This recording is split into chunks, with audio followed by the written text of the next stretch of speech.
Welcome to Zee Telugu news. Rajahmundry railway station ను world class railway station గా అభివృద్ధి చేస్తామని ఎంపీ దగ్గుపాటి పురంధరేశ్వర్ అన్నారు. 250 కోట్ల రూపాయలతో రాజమండ్రి రైల్వే స్టేషన్ పునర్ అభివృద్ధి పనులు చేపట్టనున్న నేపథ్యంలో రైల్వే డీఆర్ఎం నరేందర్ పాటిల్తో పర్యటించారు. గోదావరి పుష్కరాలను దృష్టిలో ఉంచుకొని 2027 జనవరి నాటికి పనులు పూర్తి చేస్తామని తెలిపారు. రానున్న 50 ఏళ్లలో ప్రయాణికుల సౌకర్యాలను దృష్టిలో ఉంచుకొని రాజమండ్రి రైల్వే స్టేషన్ అభివృద్ధి చేస్తామని ఎంపీ పురంధరేశ్వరి తెలిపారు.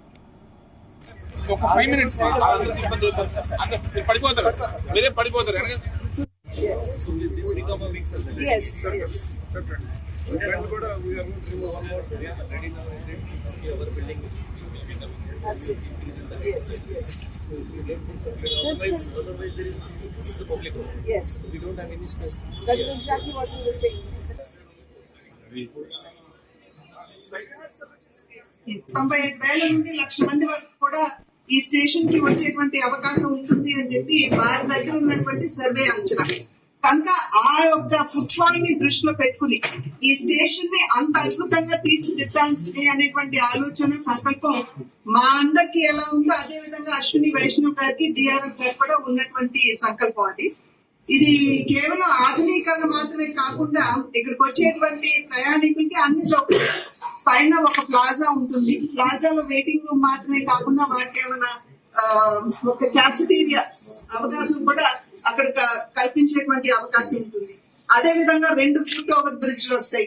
ఇప్పుడు మనం చూసినట్లయితే ఒకటే ఉంది 1 to 5 వరకు, చివరి వరకు వెళ్లేటువంటి అవకాశం లేదు. కానీ ప్లాజా ఏదైతే ఉందో మొత్తం ఈ చివరి నుండి పశ్చిమ వెస్ట్ నుండి ఈస్ట్ వరకు కూడా కనెక్టివిటీ అందించే విధంగా ఉంటుంది అనేటువంటి అంశం. అది మాత్రమే కాకుండా ఇప్పుడు మనం రాజమహేంద్రవరాన్ని చూసుకున్నట్లయితే మొత్తం అంతా కూడా అటు తూర్పు వైపున ఉన్నటువంటి విషయం మనందరికీ తెలుసు. సిటీ అంతా కూడా అక్కడ 100 ఫీట్ రోడ్ ఉంది. అదే విధంగా దానికి ప్యారలల్ గా ఇంకా 2 రోడ్లు కూడా. ఇక జగిత్యాల జిల్లాలో నకిలీ నోట్లను మారుస్తూ మోసాలకు పాల్పడుతున్న ముఠాను మెట్పల్లి పోలీసులు అదుపులోకి తీసుకున్నారు. జగిత్యాల జిల్లాకు చెందిన 2 వ్యక్తులు, నిర్మల్ జిల్లాకు చెందిన 4 వ్యక్తులు ఒక ముఠాగా ఏర్పడి నకిలీ డబ్బులు మారుస్తూ అమాయక ప్రజలను మోసం చేస్తున్నారని మెట్పల్లి డీఎస్పీ తెలిపారు. నిజమైన డబ్బులు ఇచ్చి మోసపోయిన ఓ బాధితుడు ఇచ్చిన ఫిర్యాదుతో నిందితులను అరెస్ట్ చేసినట్టు తెలిపారు. ఈ ముఠా సభ్యులు జగిత్యాల, నిర్మల్, హైదరాబాద్ ప్రాంతాల్లో సుమారు 10 లక్షల వరకు నగదు ఎత్తుకు వెళ్లినట్టు చెప్పారు.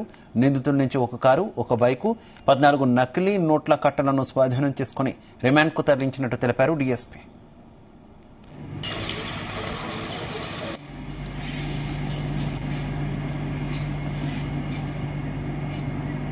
జగిత్యాల జిల్లాకు చెందిన సదాల సంజీవ్, గ్రామం తాళ ధర్మారం, కేటు బిట్టు కళ్యాణ్ శివకుమార్, రెసిడెన్షియల్ జగిత్యాల, మరియు నిర్మల్ జిల్లాకు చెందిన ఒకటి మకిడి కిషన్, కలకుంట్ల గంగాధర్, బొంగురాల మల్లయ్య అలియాస్ పులి, మునిమాల రాగా ఏర్పడి నకిలీ నోట్లు ఇచ్చి అసలు నోట్లు తీసుకోవాలని నిర్ణయించుకుని మరియు ఇద్దరిద్దరుగా చొప్పున ఉండి 2 కార్లు 2 బైక్ పైన వచ్చి డబ్బులు మార్చుకునే సమయంలో 2 పోలీసులు మన దగ్గర వస్తూ డబ్బులు లాక్కొని ఒరిజినల్ డబ్బులు లాక్కుని వెళ్ళిపోయింది ముఠా వాళ్ళు.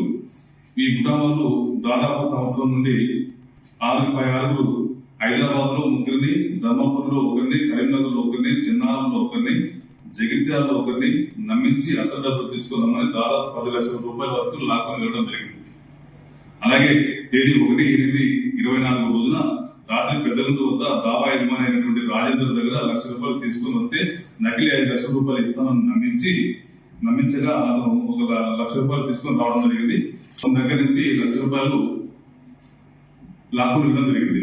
మెట్పల్లిలో కేసులో ఫిర్యాదు చేయగా ఈ 1 లక్ష రూపాయలు లాక్కిన ఆరోపణ మేము కేసు చేయడం జరిగింది. ఈ విధంగా మోసం చేసి లాక్కుపోయిన వ్యక్తుల గురించి CA Niranjan Reddy, SI Chiranjeevi, SI రాజులు, మా పోలీసు సిబ్బంది వారిని పట్టుకుని ఆలోచించగా వారి ఆశ గురించి తిరుగుతుండగా. ఇక హీరా గ్రూప్ స్కామ్ల వ్యవహారంలో ఈడీ దర్యాప్తు వేగవంతం చేసింది. తాజాగా మరోసారి హీరా గ్రూప్లో ఈడీ సోదాలు నిర్వహించింది. ఇవాళ తెల్లవారుజాము నుంచి హైదరాబాద్, తిరుపతి, విశాఖపట్నంలో ఏకకాలంలో ఈడీ బృందాలు సోదాలు నిర్వహిస్తోంది. బంజారాహిల్స్లోని నౌహీరా షేక్ ఆఫీస్, ఇళ్లతో పాటు సంస్థ డైరెక్టర్లు, సీఈఓల ఇంట్లోనూ ఈ రైడ్స్ కొనసాగుతున్నాయి. గతంలో నమోదైన కేసు ఆధారంగా ఈడీ తనిఖీలు నిర్వహించినట్టు తెలుస్తోంది. స్కీమ్ల పేరుతో వేల కోట్ల డిపాజిట్లు సేకరించి మోసానికి పాల్పడ్డారనే ఆరోపణలపై Heera group of companies director Nowhera Shaikh పై ఇప్పటికే దేశవ్యాప్తంగా 60కి పైగా కేసులు ఉన్నాయి. ఈ వ్యవహారంలో ఇప్పటి వరకు ఈడీ 380 కోట్ల పైచిలకు ఆస్తులను అటాచ్ చేసింది. ఇక టోలీచౌకీలోని ఎంఎస్పీ కాలనీలో ఉన్న మొత్తం 80 కోట్ల విలువైన 81 ఫ్లాట్లు, అలాగే హీరా గ్రూప్ కు సంబంధించినటువంటి పలు స్థిరాస్తులు అటాచ్ చేసిన వాటిలో ఉన్నాయి.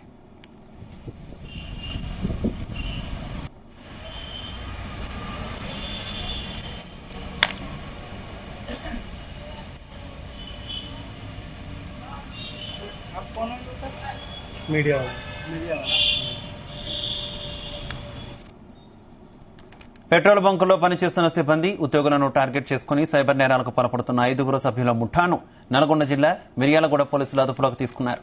వారి వద్ద నుంచి 1,80,000 నగదు, క్రెడిట్ కార్డ్స్, బైక్స్ స్వాధీనం చేసుకున్నారు. గతంలో పెట్రోల్ బంకులో పనిచేసి స్వైపింగ్ మిషన్లపై అవగాహన పెంచుకున్న ఆంధ్రప్రదేశ్లోని పల్నాడు జిల్లాకు చెందిన 5 ముఠా సభ్యులు ఈ తరహా మోసాలకు పాల్పడుతున్నట్టు మిర్యాలగూడ డీఎస్సీ రాజశేఖర్ రాజు వివరించారు. ఇక హాస్పిటల్ ఖర్చుల కోసం డబ్బులు అత్యవసరంగా కావాలంటూ పెట్రోల్ బంకుల వద్ద క్రెడిట్ కార్డ్ స్వైపింగ్ చేసి కావలసిన డబ్బులు తీసుకుని ఇక BOID అనేటటువంటి ఆప్షన్ ద్వారా తిరిగి తమ ఖాతాలోకి డబ్బులు కొట్టేస్తున్నట్టు తెలిపారు. ఇక సూర్యాపేట, మిర్యాలగూడ, నల్గొండ ప్రాంతాల్లోని పలు పెట్రోల్ బంకుల్లో ఈ తరహా సైబర్ నేరాలకు పాల్పడినట్టు చెప్పారు. ఇటువంటి నేరగాల పట్ల ప్రజలు అప్రమత్తంగా ఉండాలని డీఎస్పీ సూచించారు.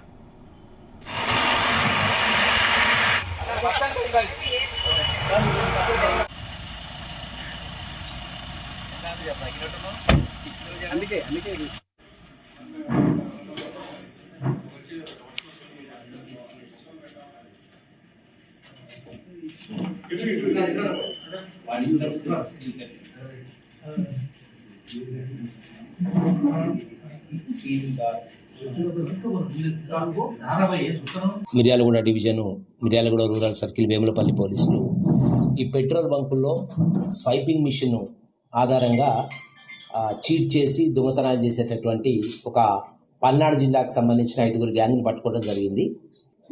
దీంట్లో ఈ శ్రీనివాసరావు, శివ ఇద్దరు కూడా మొదటగా ఈ పల్నాడు జిల్లాలో ఒక పెట్రోల్ బంకులో పంప్ ఆపరేటర్, మేనేజర్గా పనిచేసినారు. ఆ క్రమంలో వీళ్ళు ఈ పెట్రోల్ బంకులో ఏదైతే స్వైపింగ్ మిషన్స్ ఉంటాయో దాంట్లో ఒక వాయిడ్ అనేటటువంటి ఆప్షన్ ఉంది. ఆ ఆప్షన్ ద్వారా వీళ్ళు స్వైప్ చేసినటువంటి క్యాష్ని మళ్ళీ బ్యాక్ టు అకౌంట్ తీసుకోవచ్చు అనేటటువంటి ఒక టెక్నిక్ తీసుకొని దాని ద్వారా ఆ ఉద్యోగాలు బంద్ చేసి రాష్ట్రంలో, పర్టికులర్గా ఈ తెలంగాణ రాష్ట్రంలో వాడపల్లి నుంచి స్టార్ట్ చేసి నల్గొండ వరకు, ఇటు నేరేడుచెల్ల వరకు కూడా ఒక 7 పెట్రోల్ బంకుల్లో ఈ మోసాలు చేయడం జరిగింది. వీళ్ళు జనరల్గా పెట్రోల్ బంక్కి వెళ్ళి వీళ్ళ దగ్గర ఉన్నటువంటి కార్డు ఇచ్చి స్వైప్ చేస్తాం అమౌంట్, మాకు కొంత హార్డ్ క్యాష్ కావాలని అక్కడ పెట్రోల్ ఆపరేట్ చేసే, పంప్ ఆపరేట్ చేసే బాయ్స్ తోటి మాట్లాడతారు. వాళ్ళకి 2%, 3% వాళ్ళకి కమిషన్ అని చెప్పి వీళ్ళు కార్డ్ స్వైప్ చేస్తారు. చేసిన తర్వాత పాపం ఆ పెట్రోల్ ఆపరేటర్స్ క్యాష్ కౌంట్ చేసుకునే క్రమంలో ఆ మిషన్ కాసేపు వీళ్ళు ఆపరేట్ చేసి ఆ వాయిడ్ అనే ఆప్షన్ ద్వారా మళ్ళీ వీళ్ళ అకౌంట్లోకి అమౌంట్ ట్రాన్స్ఫర్ చేసేస్తారు. జనరల్గా వాళ్ళకి ఏంటంటే ట్రాన్సాక్షన్ సక్సెస్ఫుల్ అని వస్తే ఆ బంక్ వాళ్ళు అమౌంట్ వీళ్ళ దాంట్లోకి వచ్చిందని అనుకుంటారు. ఆ తర్వాత ఈవినింగ్ జనరల్గా అకౌంట్స్ చూసుకున్నప్పుడు ఆ అమౌంట్ మిస్ అవుతుంది. చాలా మంది దీంట్లో రిపోర్ట్ చేయలేదు. ఆ బంక్ ఓనర్స్ ఓపెన్ చేస్తారని కొంతమంది రిపోర్ట్ కూడా చేయలేదు. ఇట్లా మాకు రిపోర్ట్ అయిన కేసులు 7. దీనికి సంబంధించి వేములపల్లి పోలీసులు గతంలో ఒక కేసు రిజిస్టర్ కావటం వల్ల దాని మీద ఇన్వెస్టిగేషన్ చేసే క్రమంలో వీళ్ళని అరెస్ట్ చేయడం జరిగింది. వీళ్ళ దగ్గర నుంచి ఒక 1,80,000 రూపీస్ క్యాష్, ఒక బైకు, 2 సెల్ ఫోన్లు సీజ్ చేసుకున్నాము. ఇంకా కొన్ని ఖమ్మం, కోదాడకు సంబంధించిన కొన్ని కేసులు ఉన్నాయనేది మాకున్న ఇన్ఫర్మేషన్. దీంట్లో A1, A2 ఎవరైతే ప్రముఖులు ఉన్నారో. ఇక కాంగ్రెస్ ప్రభుత్వం నిరుద్యోగులకు జాబ్ క్యాలెండర్ ప్రకటించిన సందర్భంగా హైదరాబాద్ ఓయూలో సంబరాలు ఘనంగా నిర్వహించారు. ఓయూ జేఏసీ చైర్మన్ శ్రీహరి ఆధ్వర్యంలో ఓయూ ఆర్ట్స్ కళాశాల వద్ద బాణాసంచా కాల్చి మిఠాయిలు పంచుకున్నారు. కాంగ్రెస్ పార్టీ జిందాబాద్ అంటూ పెద్ద ఎత్తున నినాదాలు చేశారు.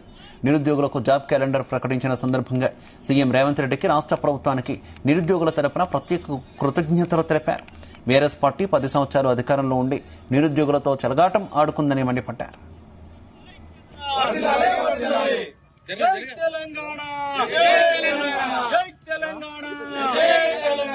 కాంగ్రెస్ పార్టీ జిందాబాద్ జిందాబాద్ జిందాబాద్ కాంగ్రెస్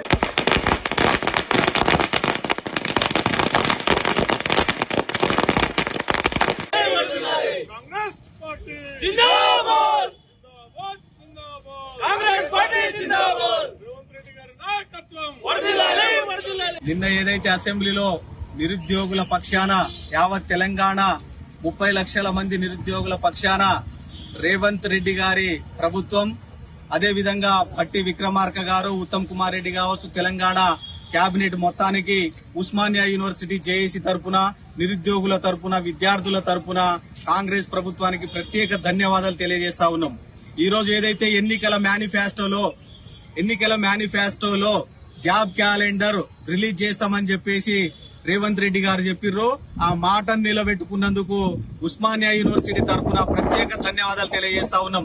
ఈ రోజు బీఆర్ఎస్ పార్టీ 10 సంవత్సరాలు అధికారంలో ఉండి నిరుద్యోగుల జీవితాలతో చెలగాటం ఆడుకొని టీఎస్పీఎస్సీని ఒక కేసీఆర్ కల్వకుంట్ల కుటుంబ పబ్లిక్ సర్వీస్ కమిషన్ గా మార్చుకొని లీకేజీలు ప్యాకేజీలతో ఈ రోజు అధికారాన్ని కోల్పోయినటువంటి పిచ్చి మాటలతో ఈ రోజు ప్రభుత్వం పైన ఈ రోజు అవాకులు చెవాకులు పేలుతున్నటువంటి బీఆర్ఎస్ నాయకులు ఒళ్లు దగ్గర పెట్టుకుని మాట్లాడాలని చెప్పేసి కూడా ఉస్మానియా యూనివర్సిటీ జేఏసీ తరఫున హెచ్చరిస్తా ఉన్నాం. ఈ రోజు నిరుద్యోగులు అధైర్యపడొద్దు. ఈ రోజు నిరుద్యోగులు మీరు స్వేచ్ఛగా స్వతంత్రంగా చదువుకునే వాతావరణాన్ని ఉస్మానియా యూనివర్సిటీలో కావచ్చు, యావత్ రాష్ట్రంలో కాంగ్రెస్ ప్రభుత్వం కల్పిస్తుందని చెప్పేసి కూడా విజ్ఞప్తి చేస్తా ఉన్నాం. ఏదైతే ఎన్నికల ముందు రేవంత్ రెడ్డి గారు కావచ్చు, కాంగ్రెస్ పార్టీ మేనిఫెస్టో కావచ్చు, 2 లక్షల ఉద్యోగాలు నింపిన తర్వాతనే. ఇక రంగారెడ్డి జిల్లా ఇబ్రహీంపట్నంలో బీఆర్ఎస్పీ నేతలు ఆందోళన చేపట్టారు. సీఎం దిష్టిబొమ్మ దగ్ధం చేశారు. జాబ్ క్యాలెండర్లో ఒక్క నోటిఫికేషన్ కూడా ప్రకటించకపోవడం దారుణమన్నారు. దానం నాగేందర్ మాట్లాడిన తీరును నిరసిస్తూ దిష్టిబొమ్మ దగ్ధం చేశారు. ఆందోళన చేపట్టిన బీఆర్ఎస్పీ నేతలను పోలీసులు అడ్డుకొని అరెస్ట్ చేశారు. దీంతో అక్కడ కొద్దిసేపు ఉద్రిక్తత నెలకొంది.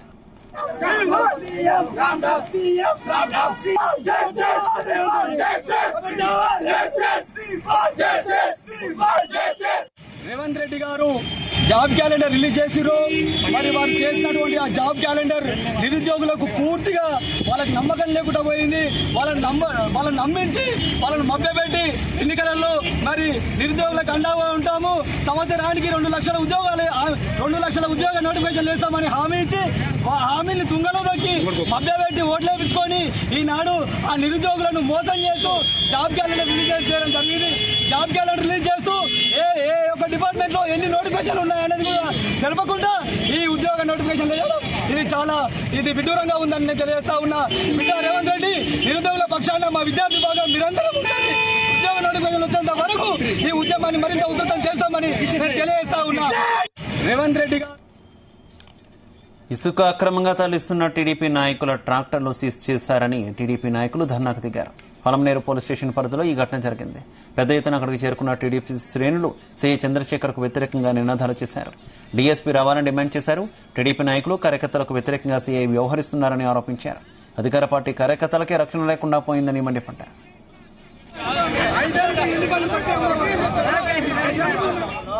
మొత్తం మీద ఈయన వ్యాపారం చేపిస్తాడు సిఐ.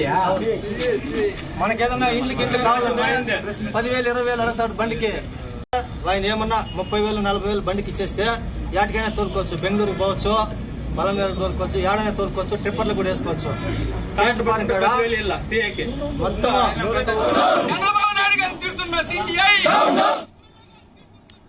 కరీంనగర్ ప్రభుత్వ ఆసుపత్రి ముందు కార్మికులు సమ్మె చేపట్టారు. గత 3 నెలలుగా జీతాలు ఇవ్వడం లేదని వాపోయారు. ఇక వైద్యాధికారులు కాంట్రాక్ట్ యాజమాన్యం నిర్లక్ష్యం వీడాలన్నారు. ప్రభుత్వం స్పందించి తమ సమస్యలను పరిష్కరించాలని డిమాండ్ చేశారు. ప్రభుత్వం స్పందించకుంటే సమ్మెను ఉధృతం చేస్తామని హెచ్చరించారు.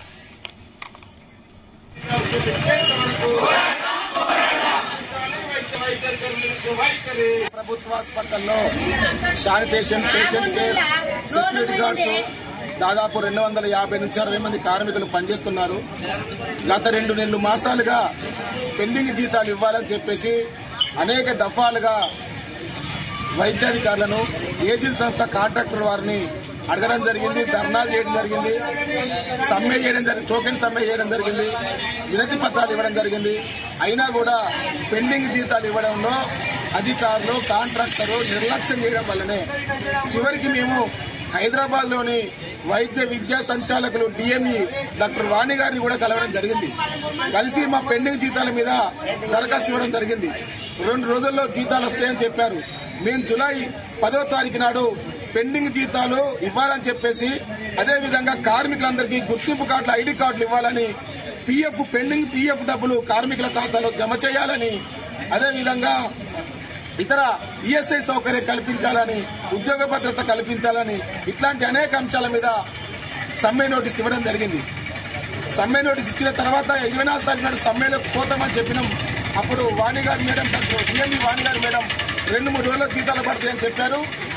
పడకపోవడంతో విద్యాధికారులు, కాంట్రాక్టర్ల యొక్క నిర్లక్ష్య ఫలితంగా, వాళ్ళు చేసిన పొరపాట్ల ఫలితంగా ఈరోజు కార్మికులు 250 మంది కార్మికులు సమ్మెలోకి రావడం జరిగింది. నిన్నడుస్తుంది మొత్తం జిల్లా ప్రభుత్వ హాస్పిటల్ ఉన్నటువంటి కార్మికులందరూ కూడా ఈరోజు సమ్మెలో కొనసాగుతూ ఉన్నారు. కాబట్టి ప్రభుత్వం యొక్క నిర్లక్ష్యం వల్ల ప్రభుత్వం తక్షణ తన నిర్లక్ష్యాన్ని విడి కార్మికులకు ఇవ్వాల్సినటువంటి పెండింగ్ బకాయిలన్నీ కూడా చెల్లించాలి. లేకపోతే హైదరాబాద్ నగరం గురించి ముఖ్యమంత్రి రేవంత్ రెడ్డి ఎంఐఎం ఎమ్మెల్యే అక్బరుద్దీన్ అసెంబ్లీలో మాట్లాడినప్పుడు గోషమహల్ ఎమ్మెల్యే రాజాసింగ్ కనిపించకపోవడంపై Kamareddy BJP MLA Katipalli Venkataramana Reddy hot comments చేశారు. సమయాభావం వల్లే రాజాసింగ్ మాట్లాడలేదని వ్యాఖ్యానించారు. 8 మంది బీజేపీ ఎమ్మెల్యేల మధ్య అభిప్రాయ భేదాలు ఉన్నమాట వాస్తవం కాదన్నారు. పార్టీ రాష్ట్ర అధ్యక్ష రేసులో తాను ఉన్నానంటున్నటువంటి కేవీఆర్తో మా ప్రతినిధి శ్రీచరణ్ మరింత సమాచారం అందిస్తారు. అసెంబ్లీ ఎన్నికల్లో కామారెడ్డి నియోజకవర్గం నుండి బీజేపీ తరఫున కంటెస్ట్ చేసి దేశవ్యాప్తంగా కూడా అందరినీ ఆకర్షించిన కాటిపల్లి వెంకటరమణారెడ్డి ప్రస్తుత బీజేపీ కామారెడ్డి ఎమ్మెల్యే. ప్రస్తుతం ఆయనతోనే ఉన్నాము. సాక్షాత్ ప్రధాని నరేంద్ర మోదీ కూడా ఆయన ఇద్దరు ముఖ్యమంత్రులని ఓడించిన ఘనత మొట్టమొదటిసారిగా కూడా చరిత్రలో ఆయనదే. ప్రస్తుతము మనం వెంకటరమణారెడ్డి గారితోనే ఉన్నాము. మరిన్ని వివరాలు ఆయన అడిగి తెలుసుకుందాము. నమస్తే వెంకటరమణారెడ్డి గారు, ఈ అసెంబ్లీ సెషన్లో ఒక ప్రధాన ఆరోపణ ఏంటంటే బీజేపీ ఎమ్మెల్యేలు సరైన విధంగా కూడా ప్రభుత్వానికి సంబంధించిన ఇష్యూస్ ఏవైతే ఉన్నాయో వాటిని ప్రశ్నించలేదనే ఒక అపవాదం అయితే ఉంది. దీనిపై మీ రెస్పాన్స్? అపవాదాన్ని ఏం లేదండి. అందులో 6 కొత్త వాళ్ళం ఉన్నాము. రాజాసింగ్ గారు 3వసారి, మహేశ్వర్ రెడ్డి గారు 2వసారి. కొంచెం అనుభవ రాహిత్యం వల్ల ఇబ్బంది అవుతున్నది, కానీ అట్లా ఏం లేదు. నెక్స్ట్ సెషన్కి వాళ్ళు 8 మందిని తట్టుకోవడం కష్టమే. మేము కొంచెం గవర్నమెంట్ కొత్తగా ఉంది కదా, ఏమన్నా సరిదిద్దుకుంటారు అనే ఉద్దేశం మీద సబ్జెక్ట్ వైజ్ మాట్లాడాలని నిర్ణయం తీసుకున్నాం. భారతీయ జనతా పార్టీకి సంబంధించిన 8 మందిని మేము వెళ్ళకపోయి ప్రొటెక్ట్ చేయడం కానీ, కింద కూర్చోవడం కానీ, అల్లరి చేయడం కానీ, న్యూసెన్స్ చేయడం కానీ, ప్రజా సమయాన్ని దుర్వినియోగం చేయడం కానీ చెయ్యం. ఇప్పుడు కాదు, ఎప్పుడు కూడా. ఉన్న ప్లేస్లో మైక్ ఇవ్వకుంటే అవసరం పడితే మీడియా పోడియంను వాడుకుంటాం తప్ప అట్లాంటి న్యూసెన్స్ చేయం. ప్రజా సమయాన్ని దుర్వినియోగం చేయొద్దనేది మా ఆలోచన. దానివల్ల కొంచెం సభ్యతతోని, సంస్కారంతో ఉంటున్నాం తప్ప అది అవగాహన లోపమని కానీ, లేకపోతే అనుభవ రాహిత్యం అని కూడా అనుకోవాల్సిన అవసరం లేదు. సరే, అనుభవం కూడా కొద్దిగా అంత కొత్త వాళ్ళం కాబట్టి అది కూడా ఉండొచ్చు, కానీ నెక్స్ట్ టైం అట్లా ఏమి ఉండదు. మీరు భవిష్యత్తులో మీరు కూడా ముఖ్యమంత్రి అవ్వాలని మీకు ఆశ ఉందా? ఎందుకంటే ఇద్దరు ముఖ్యమంత్రులని చరిత్రలో ఎవరు ఓడించిన దాఖలు లేదు. మీరు ఒక్కలే మొదటిసారిగా కూడా హిస్టరీ క్రియేట్ చేశారు. ఇద్దరు ముఖ్యమంత్రులను ఓడిస్తేనే ముఖ్యమంత్రి కావాలని ఏం లేదు కదా. ఎవరిని ఓడించినా కావాల్సిన వాళ్ళు అయితేనే ఉంటారు. ముఖ్యమంత్రి ఏంటండి, ప్రధానమంత్రికి కూడా కావాలని ఉంటుంది. తప్పేం లేదు దాంట్లో. రాష్ట్ర అధ్యక్షుని కావాలని కానీ, ముఖ్యమంత్రి కావాలని, ప్రధానమంత్రి కావాలని కోరిక ఉండడం తప్పులేదు. ఆ కోరికకు తగ్గట్టు కష్టపడాలి, ప్రభుత్వాన్ని తీసుకురావాలి, ప్రయత్నం చేయాలి. అంతేగాని కోరిక ఒకటి ఉంటే కాదు కదా, కష్టం కూడా పడాలి. ఆ పనిని కూడా ఎట్లా నిర్మాణాత్మకంగా చేయాలి. ఆశపడము తప్పు, కానీ కోరిక ఉండడం తప్పేం లేదు. కోరికకు ఆశకి ఏమిది అంటే, కోరిక అంటే ఖచ్చితంగా అది చెయ్యాలి అనే కోరిక ఉన్నప్పుడు కష్టపడతాం. ఆశపడడం ఏంటంటే ఉచితాలలాగా, ఏ వస్తుంది నెలగానే 2000 పెన్షన్ వస్తుంది అనేది ఉంటుంది. అట్లా రైట్. లాస్ట్ క్వశ్చన్ అండి, మీరు అంటున్నట్టయితే ప్రస్తుతానికి మీకు మీ ఫ్లోర్ లీడర్స్తో కానీ ఈ 8 మంది ఎమ్మెల్యేలకైతే ఎలాంటి అభిప్రాయ భేదాలు లేవండి. ఏమీ అభిప్రాయ భేదాలు లేవు. అందరం అనుకొని మహేశ్వర్ రెడ్డి గారికి ఇవ్వమని చెప్పినాం. మహేశ్వర్ రెడ్డి గారికి ఇవ్వమని చెప్తేనే మహేశ్వర్ రెడ్డి గారికి ఇచ్చారు. 8 మంది అనుకొని రాజాసింగ్ గారు స్వయంగా నాకు అవసరం లేదు ఫ్లోర్ లీడర్ అని అన్నారు. నేను వద్దని చెప్పినాం. మిగతా వాళ్ళు అడగనే లేదు. మహేశ్వర్ రెడ్డి గారు అడిగారు. 3 ఇట్లల్లో ఒక ఆయనకు మేము కూడా ఇద్దరం సపోర్ట్ చేసినాం. మిగతా 5 ఎమ్మెల్యేలు కూడా సపోర్ట్ చేశారు. సో 8 మంది అనుకొని చేసిందే కదా. థ్యాంక్ యూ రమణారెడ్డి గారు. సో ప్రస్తుతం సమయభావాలన అక్కడ రాజాసింగ్ గారు నిన్న అసెంబ్లీకి హాజరై కాలేకపోయారని కూడా వెంకటరమణారెడ్డి పేర్కొన్నారు. తాము ప్రజల సమయము ప్రజల డబ్బుని వృధా చేయదలుచుకోలేదు. మాకు అసెంబ్లీలో మాకు అవకాశం ఇవ్వకపోయినా మీడియా పాయింట్లు వాడుకొని మీడియా ముఖంగా కూడా తమ ideology at the same time తమ పాలసీల గురించి స్పష్టంగా ప్రజలకు చేరవేరుస్తామని కామారెడ్డి ఎమ్మెల్యే వెంకటరమణారెడ్డి పేర్కొన్నారు. Video journalist. వర్షాలు తగ్గుముఖం పట్టిన అల్లూరు జిల్లాలో వరద ప్రవాహం తగ్గలేదు. దీంతో ప్రయాణాలు సాగించేందుకు ప్రజలు తీవ్ర ఇబ్బందులు పడుతున్నారు. ఇక పెదబైలు మండలం గంజిబాడలో ఓ గర్భిణికి పురిటినొప్పులు వచ్చాయి. వంతెన లేకపోవడంతో ఆమెను వాగు దాటించేందుకు గ్రామస్తులు నానా అవస్థలు పడ్డారు. ఆమెను పెద్ద వంట పాత్రలో కూర్చోబెట్టి 3 వ్యక్తులు ఈదుకుంటూ వాగు దాటించారు. అక్కడి నుంచి రుడకోటలోని ఆసుపత్రికి తరలించారు. అసంపూర్తిగా ఉన్న జామిగూడ గిన్నెలకోట వంతెనలు పూర్తి చేయాలని స్థానికులు కోరుతున్నారు.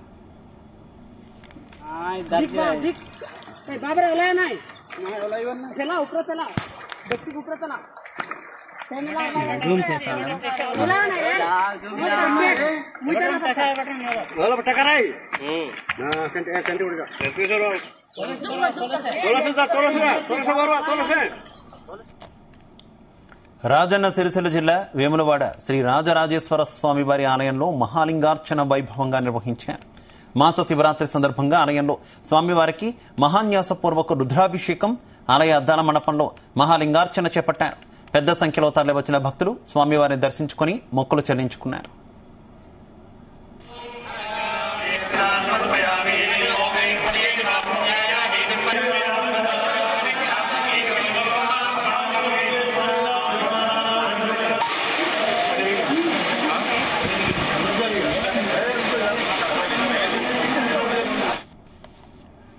జనసేన పార్టీ ప్రధాన కార్యదర్శి నాగబాబు కుమార్తె నిహారిక కాకినాడలో సందడి చేశారు. నిహారిక ప్రొడక్షన్స్ లో కమిటీ కుర్రాళ్ళు మూవీ చిత్రం యూనిట్ పిఠాపురంలో పర్యటించింది. కమిటీ కుర్రాళ్ళు ఆగస్టు 9న విడుదల సందర్భంగా ప్రముఖ ఆలయాల్లో ప్రత్యేక పూజలు చేశారు. ఇక శ్రీ ఉమా కుక్కుటేశ్వర స్వామి పాదగయ రాజరాజేశ్వరి 10వ శక్తిపీఠమైన పురోహితికామాత అమ్మవారిని దర్శించుకున్నారు. చిత్ర యూనిట్ సభ్యులు, ఆలయ అర్చకులు శాస్త్ర ఉత్సవంగా పూజా కార్యక్రమాలు, స్వామి అమ్మవార్ల ఆశీర్వాదంతో తీర్థ ప్రసాదాలు స్వీకరించారు. అనంతరం చేబ్రోలు గ్రామంలోని డిప్యూటీ సీఎం కొనదెల పవన్ కళ్యాణ్ నివాసానికి వెళ్లారు.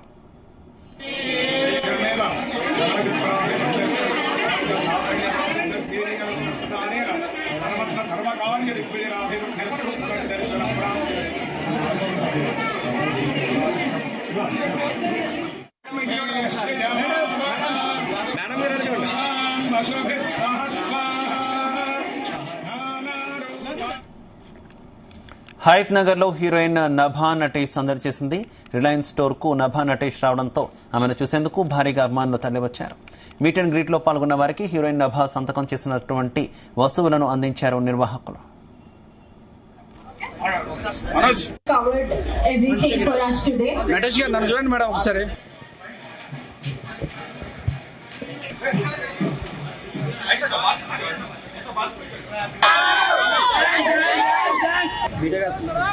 Everyone! It's everyone!